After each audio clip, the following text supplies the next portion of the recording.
Type in hashtag replay just so I know that you're watching.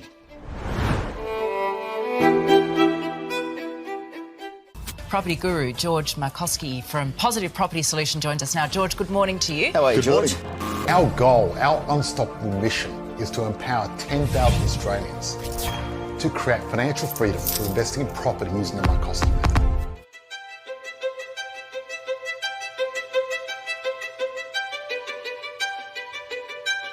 Okay guys, we've got 10 seconds left. Can't wait to show you a great, amazing session tonight. 10, 9, 8, 7, 6, 5, 4, 3, 2, 1.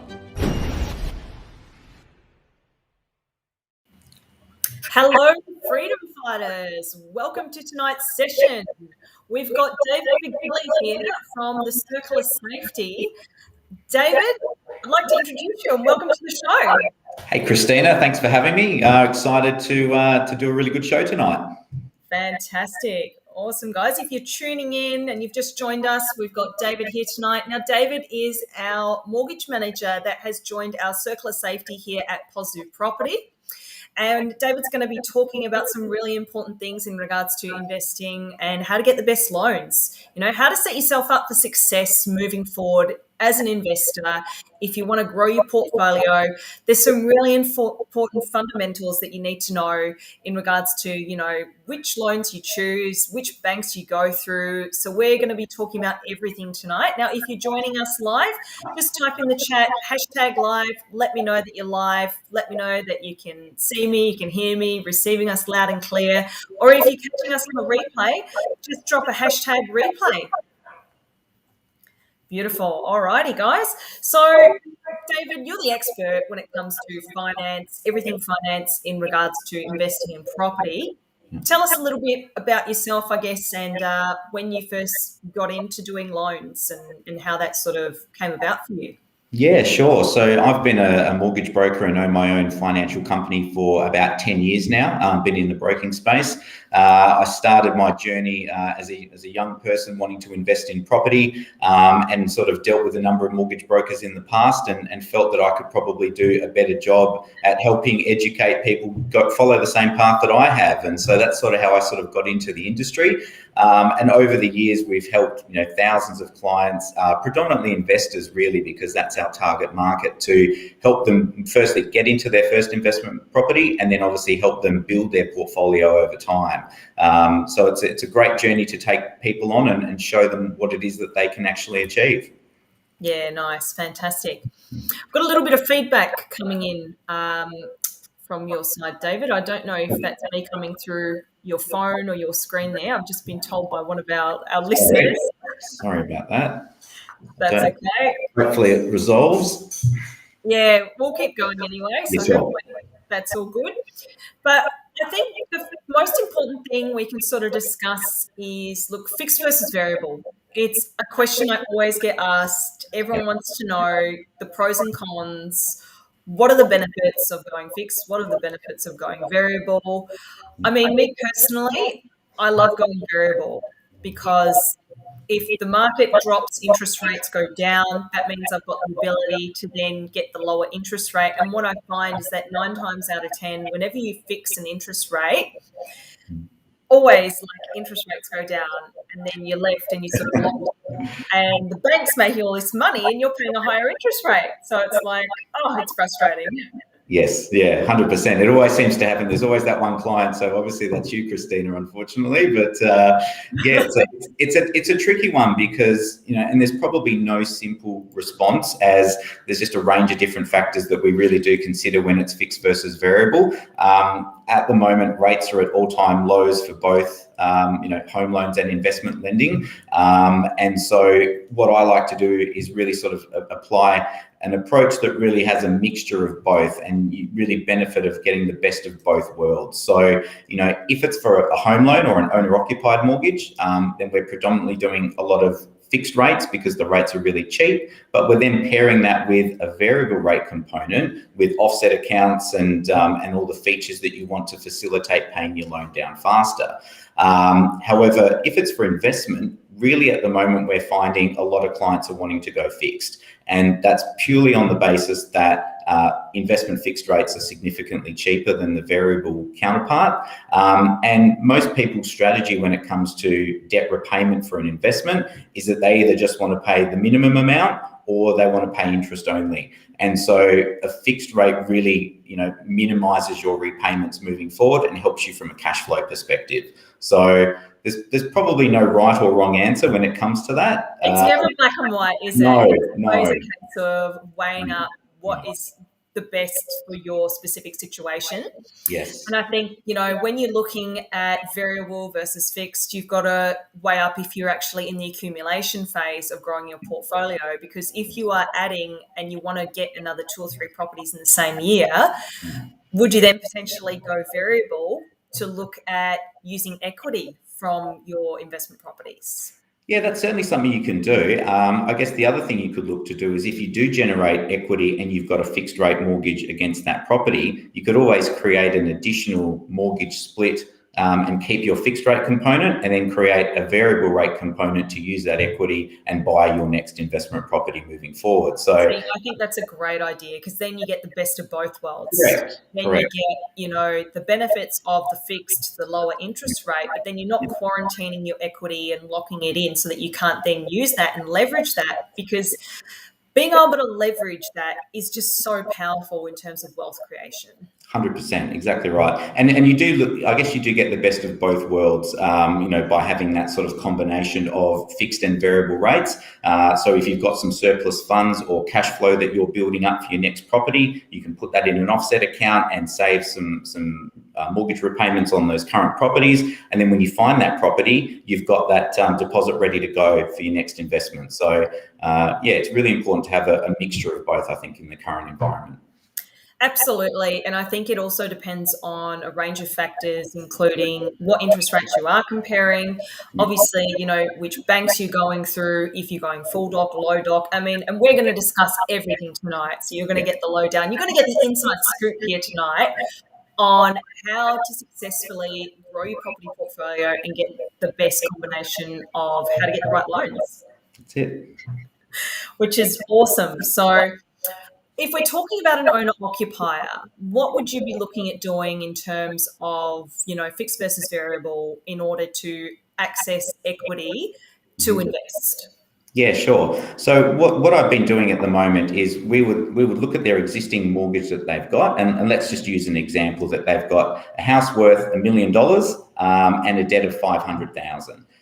What we would then take into account is maybe how much money they've got in savings and offset accounts. And so let's say this client has $100,000 available. So what we might look at doing is saying, let's lock away, the majority of your loan at a fixed rate, say $400,000, and then we'll keep $100,000 variable where we can apply that offset money and make that money work for them in reducing their debt. And then we could create an additional component, which could be their equity that they can use for their next investment property, or maybe it's their first investment property. So we will then create a third facility that would sort of house that money for them moving forward. And again, we put another offset account attached to that, and then they can draw on that money as they find suitable properties for their portfolio. So the most important aspect of that is while that equity account has been set up and they're not using it, it's not costing them anything to hold that loan open. So that's a really important aspect of what we do in the loan structure phase, because it sets you up for having that deposit ready to go. But if you're not using that money, you're not paying for it. Yeah, and I think that's a really important thing to recognise, and getting familiar and using offset accounts to their full potential is something that people need to really understand. So when it comes to, I guess, the overall structure of getting an investment property, would you say as a bit of a rule of thumb, you always want to try and have either an offset account or a redraw facility? 100%. I think an offset account is obviously the primary account that we like to use, but not all banks and institutions offer those. So if we don't have an offset account that we can use, then we would substitute that with a redraw facility. And it very much acts in a similar way. It's maybe just not quite as accessible when it comes to using those funds. Yeah, absolutely. But it's still obviously better than having nothing attached to it. Yeah. And the most, Plan B. yeah, and the most important thing is actually to have the right structure set up in the first place to help you grow that portfolio. So, traditionally when we see a client for the first time, we really want to maximize that equity facility against any value that they've got now, so that can create, opportunities for 1, 2, 3, 4, or 5 properties or even more moving forward. Yeah, and you never want to block yourself, as in, quarantining your equity. Essentially, you want to have that freed up and do the appropriate measures like your equity withdrawals when you are in that accumulation and growth phase. Yeah, correct. Exactly right. So what would be, I guess, the roadblocks that you do see people run into when it comes to growing their property portfolios?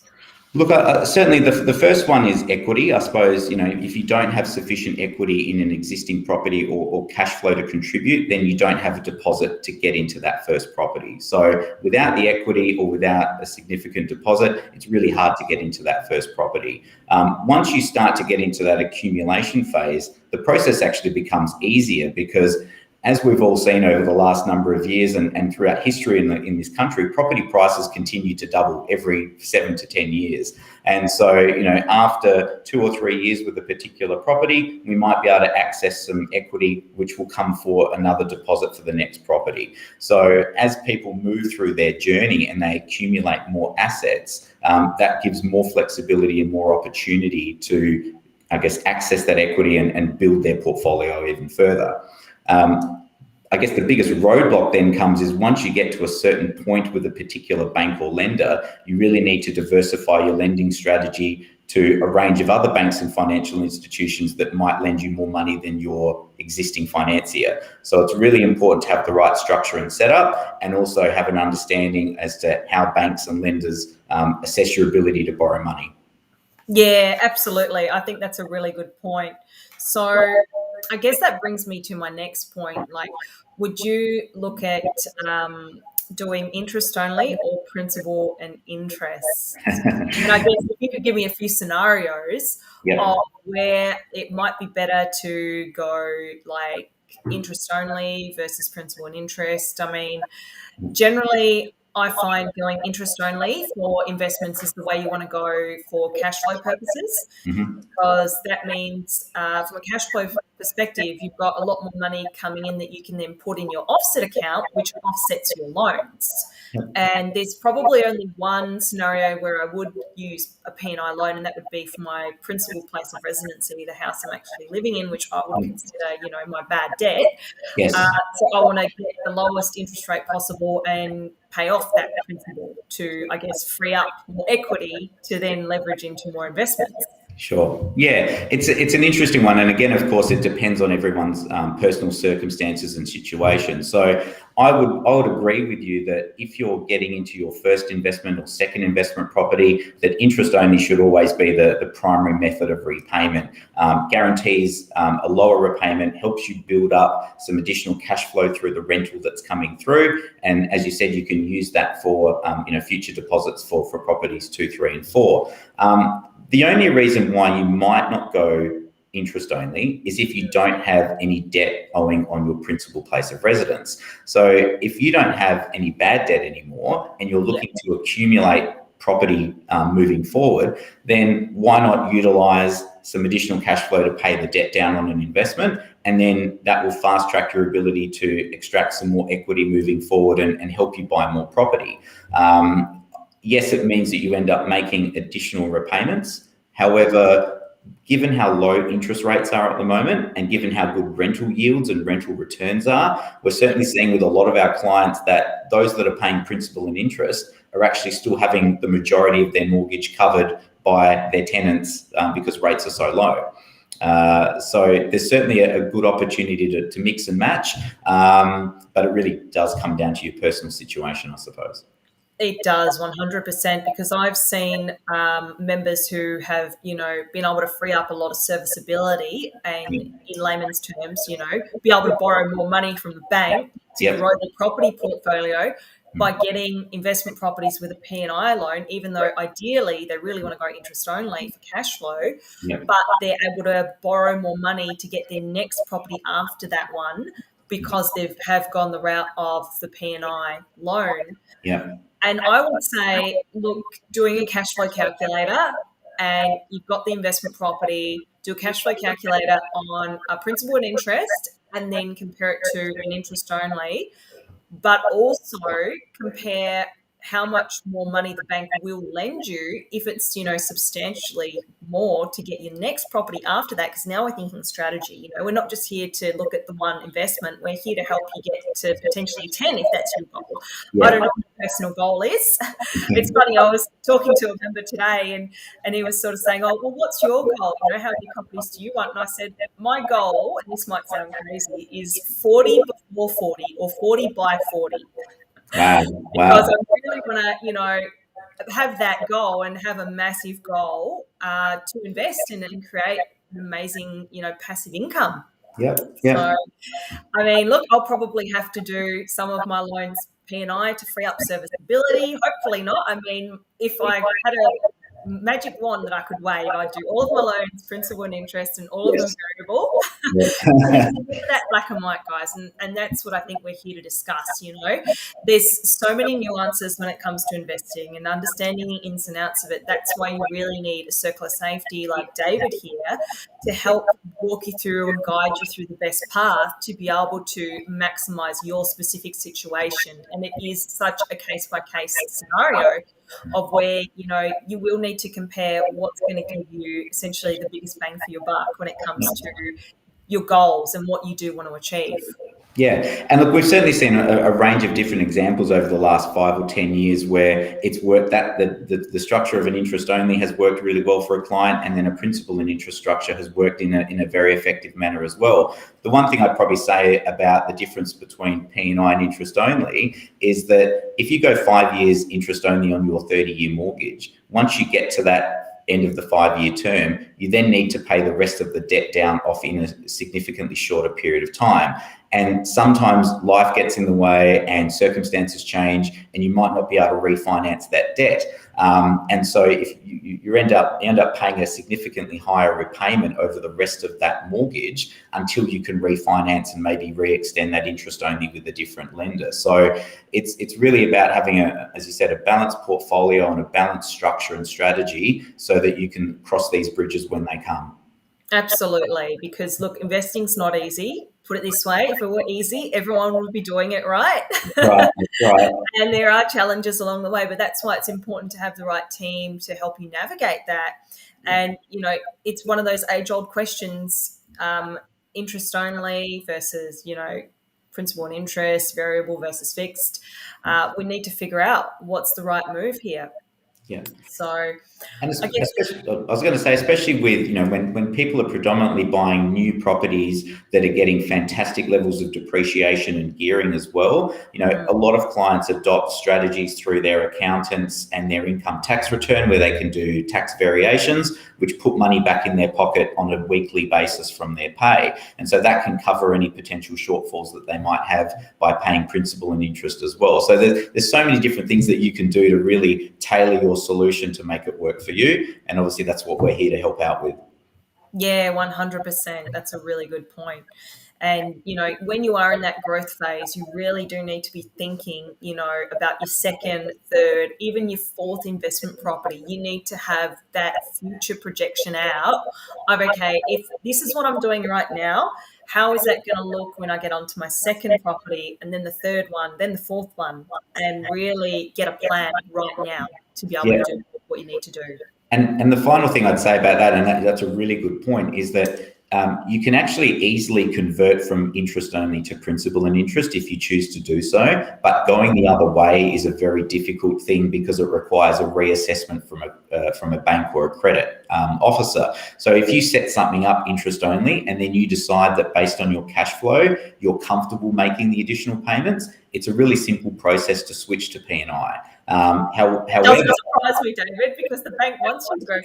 Correct. But if you think straight off the bat, okay, I'm going to go principal and interest. I want to reduce the debt, but then you find out 6 months later that you don't have that spare cash flow that you really thought you were going to. Then going back to interest only becomes a whole can of worms, I suppose, to try and fix that up. So it's important to get it right in the first place, but there's always a solution, to fix the remedy if we need to.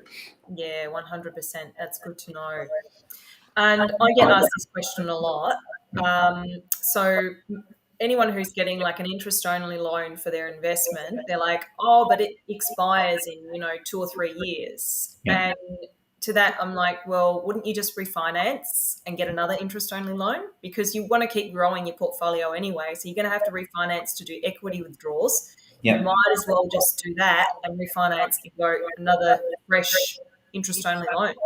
Yeah, 100%. As long as that option is there, and obviously what we found in some circumstances when the property market becomes a bit of a lull, that valuations maybe don't increase as much as we would like, and then people's ability to refinance becomes a little bit more difficult. So you can certainly reapply for interest only within your existing lender. You don't have to refinance to do that.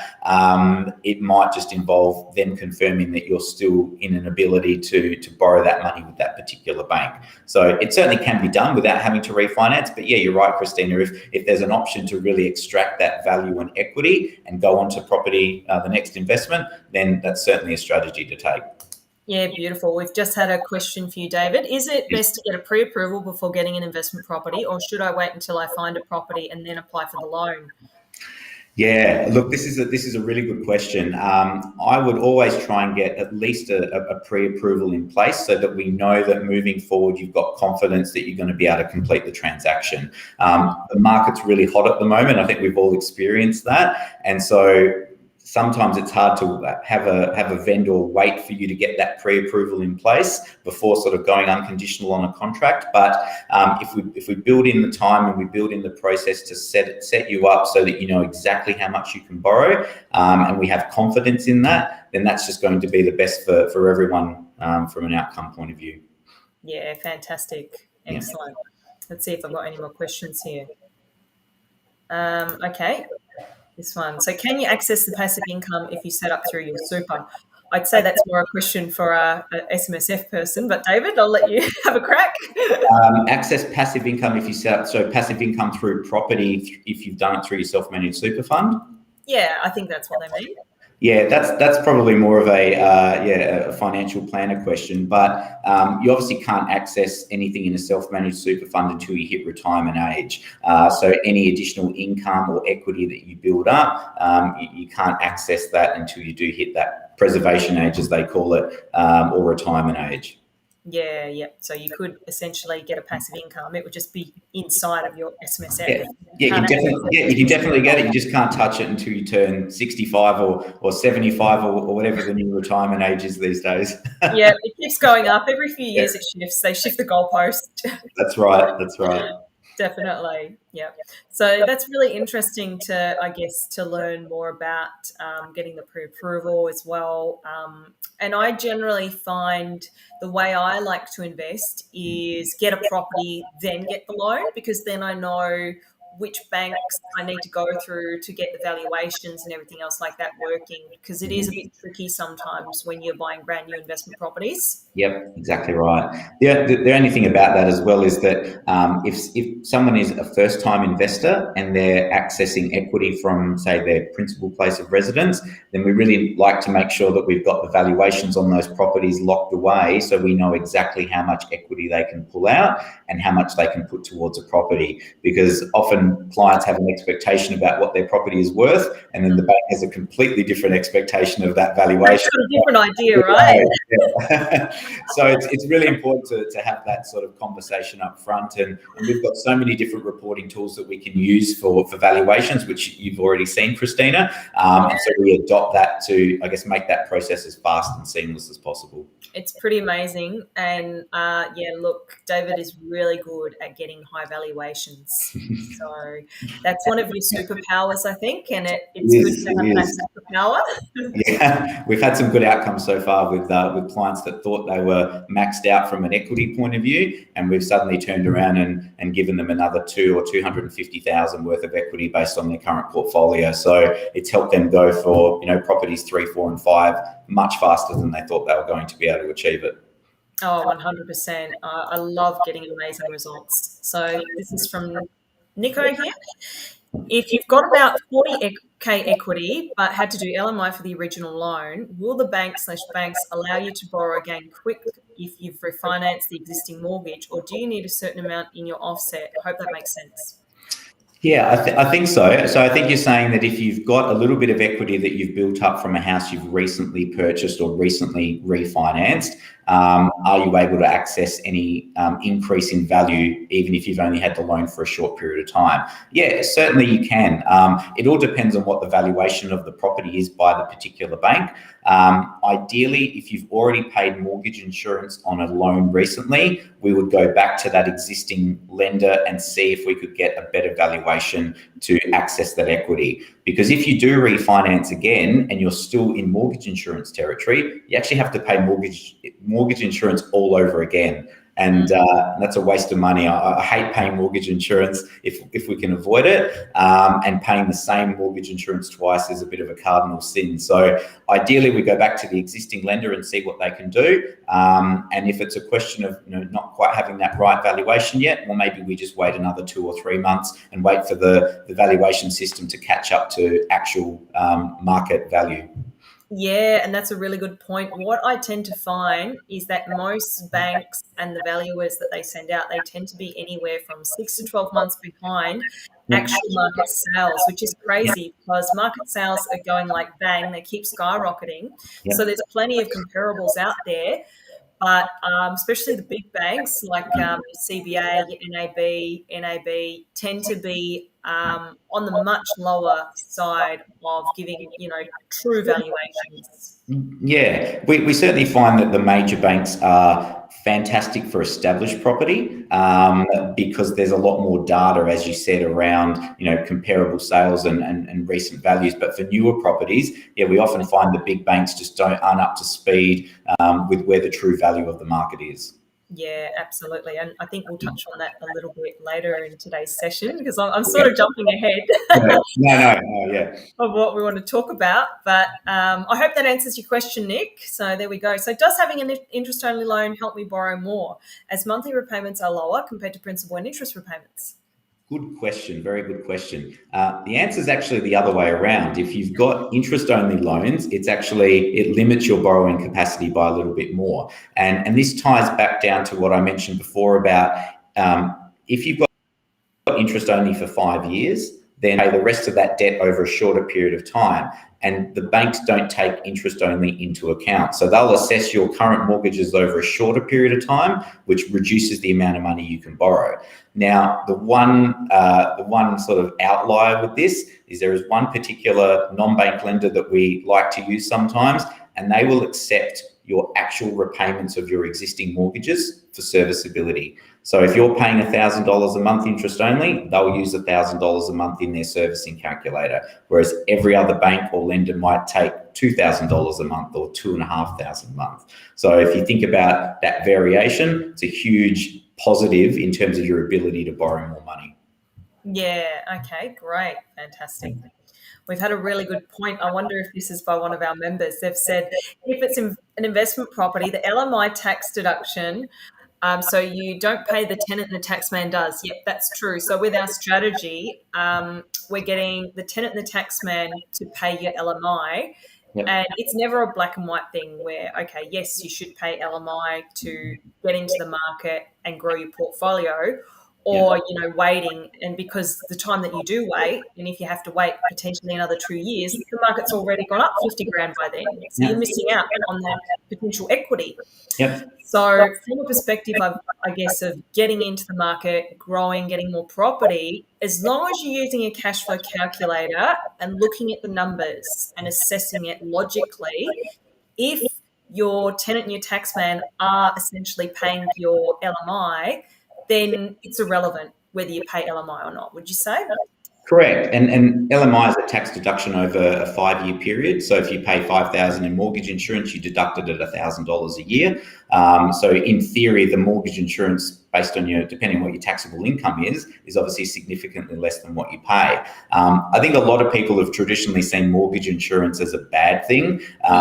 But if you ask someone 12 months ago if they could buy into a property and pay $10,000 mortgage insurance in today's market, I think they'd jump on that opportunity every day of the week, because they might have saved another $10,000 or $20,000, but the property is going to cost them another $100,000 to get into. So mortgage insurance is not an enemy. Sometimes it's a necessary fee to help you grow that portfolio. And as I like to say, $5,000 in mortgage insurance is absolutely nothing in the context of building a growth portfolio long term.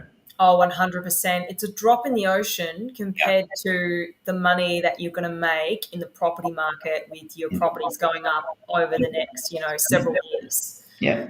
And I've paid mortgage insurance in the past, and it's been a fantastic decision because it helped us buy into a property that we wanted at the time, and that property's now gone up 50-60% from when we bought it. So if we didn't do the mortgage insurance, we wouldn't have been able to buy the property.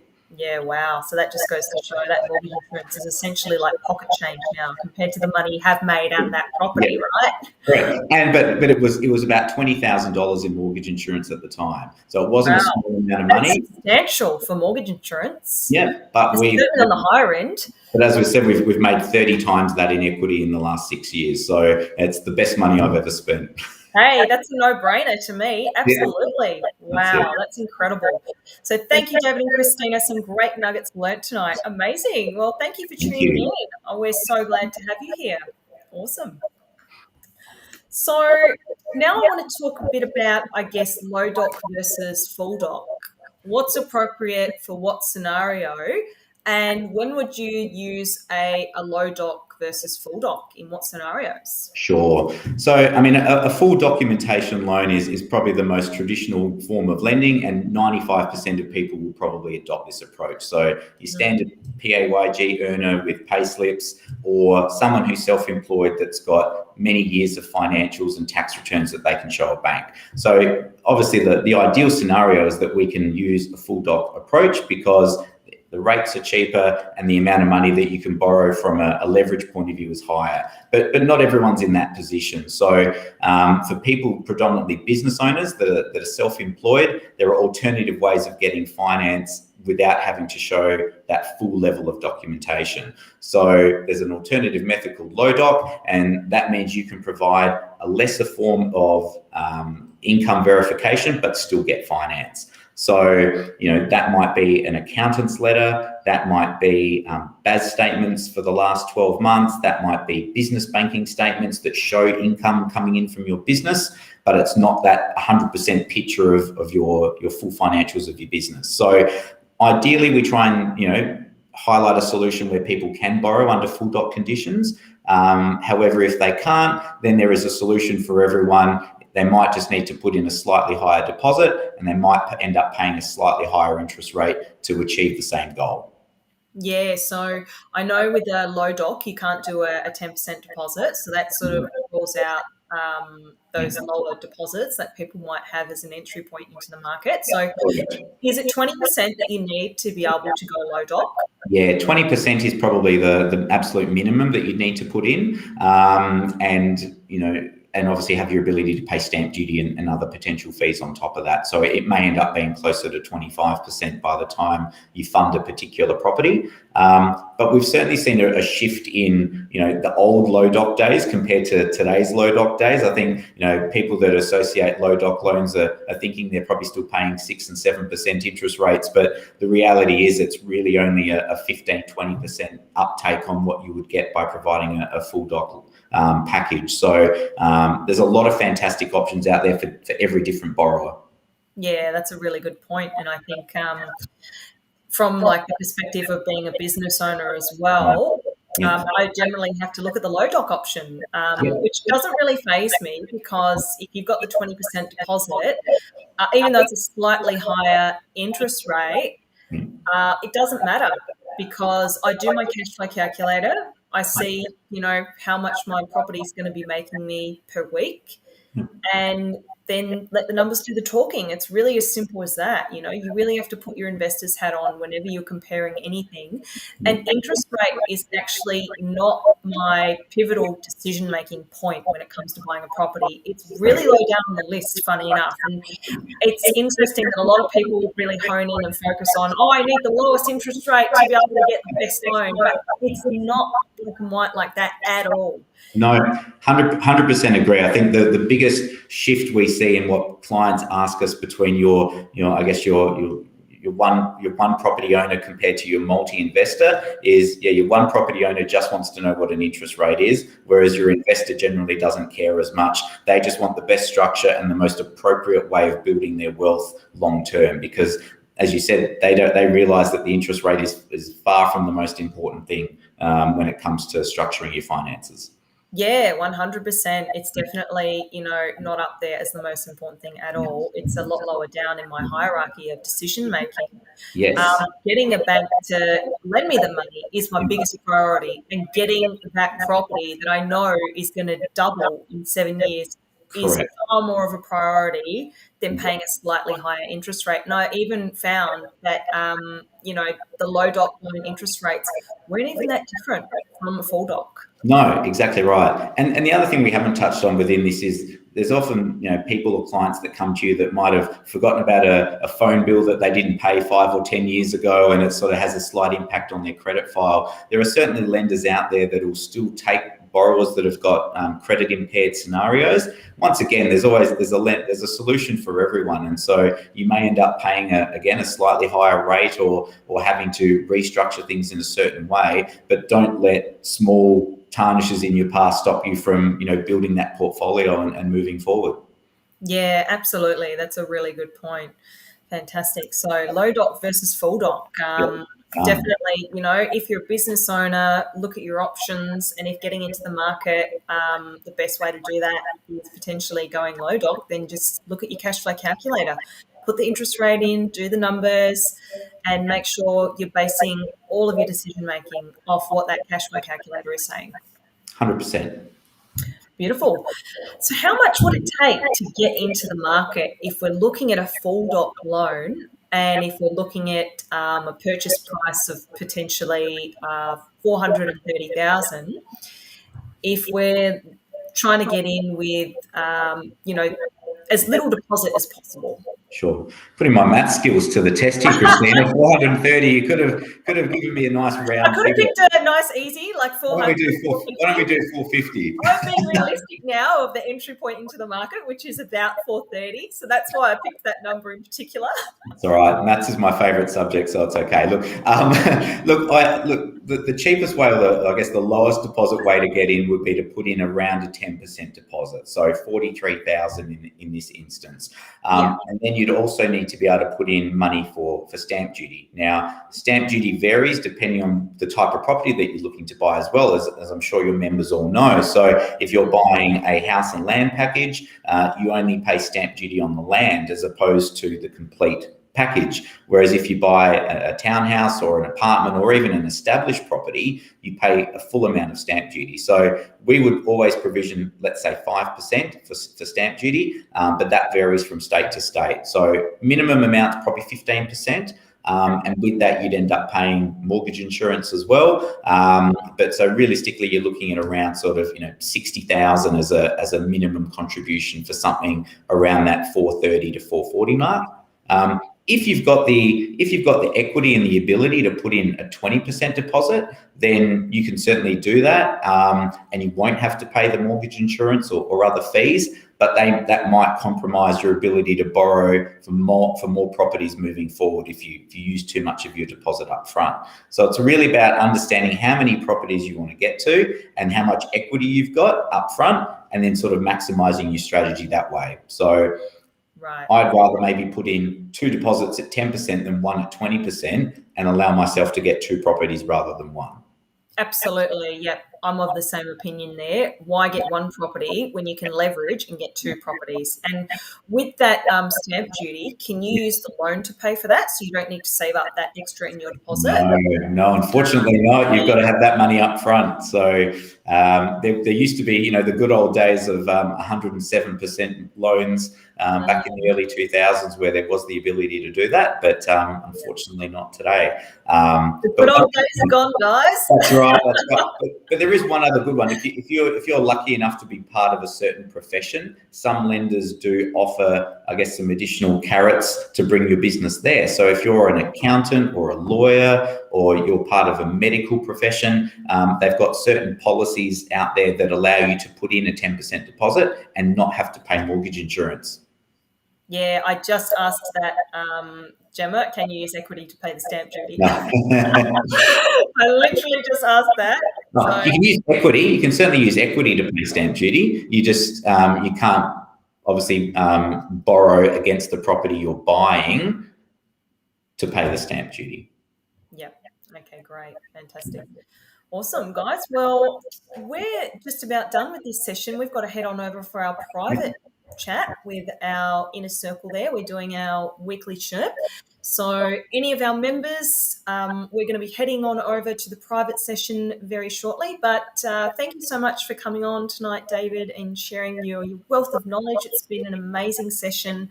We've obviously delved deep and answered some really tough questions, you know, principal versus interest only, loans, P&I, interest only, variable versus fixed, all that good stuff. And we're going to continue the conversation in our private group. Thank you so much for joining us, guys.